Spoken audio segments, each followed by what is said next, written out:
So let's get a view on all of this. We can speak to the Conservative pollster, Lord Robert Hayward. A very good morning to you. Nice to see you.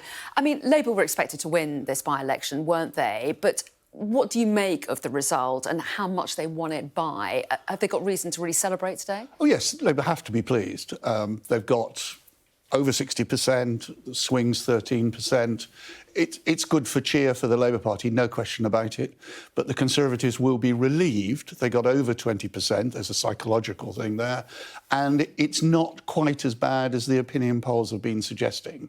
So pleasure on the Labour side, relief a bit on the Conservative side. Well, yes, and you talk about what the national opinion polls are suggesting. If they were to match that, they would have had a 17% swing, Labour, from the Conservatives. So is that a source of disappointment? Would you expect them to match those national polls at this point? Somewhere in the range. There's no question that the Conservatives will be relieved that it is below what one might have expected rather than above. But Labour quite reasonably can say, well, the turnout was only 41%, it was 70% at the last general election. So I think generally as expected, no shocks, but definite satisfaction for the Labour Party. Well, yes, and not great for the Tories either. No. I mean, this is not something that's good news for Rishi Sunak to wake up to. He's pretty fresh in the job. How much of the blame should he take for this? I think he'll take the view. He's been in the job for just over a month. He knows the challenges. The Tory party know the challenges. And to a large extent, the collapse of the Tories in the opinion polls arose from the events right through the summer into the autumn. And he will say, I've got to put it behind me, which is what the message has been over the last few weeks. Get on with the job, re-establish the economy, deal with the big issues, whether it's immigration or strikes or the NHS, and convince the government. The next big electoral hurdle will be a huge raft of local elections next May, and that's where the real attention will turn to. I mean, some people say that at this stage in a prime ministership, that's not a word, but you know what I mean. When you've taken on the top job, yes, and it's so early on in that job, you might get a little bit of a boost. People might say, look, there's a fresh leader, let's give him a chance. No, I think the sense has been that the Tories have had a very, very bad summer into the autumn. He's taken over in incredibly difficult circumstances.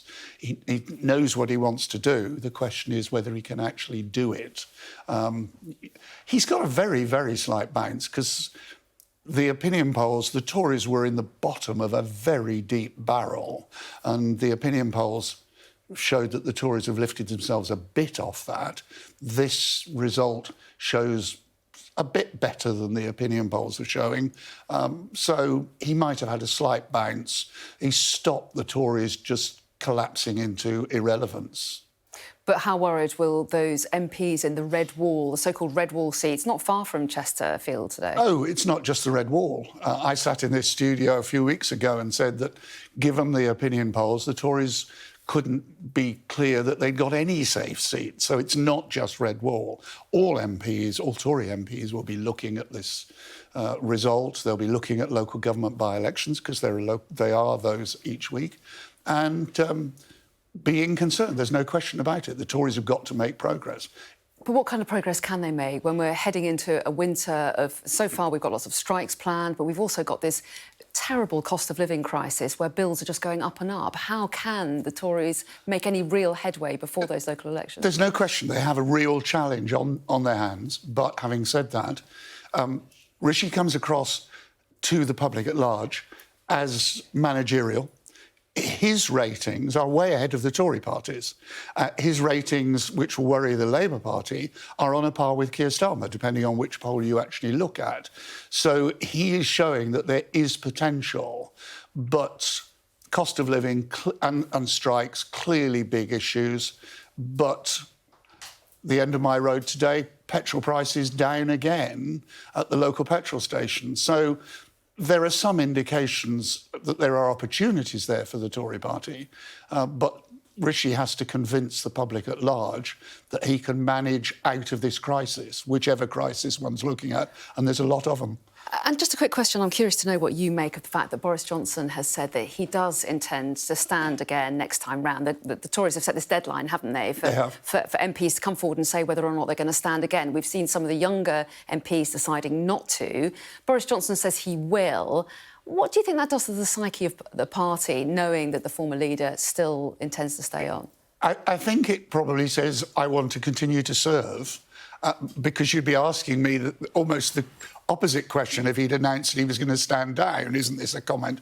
So it's natural, I think, for Boris. Boris is a natural politician. He wants to be in the political world, and therefore it comes as no surprise that he's actually announced what he has, that he's going to stay on at Uxbridge.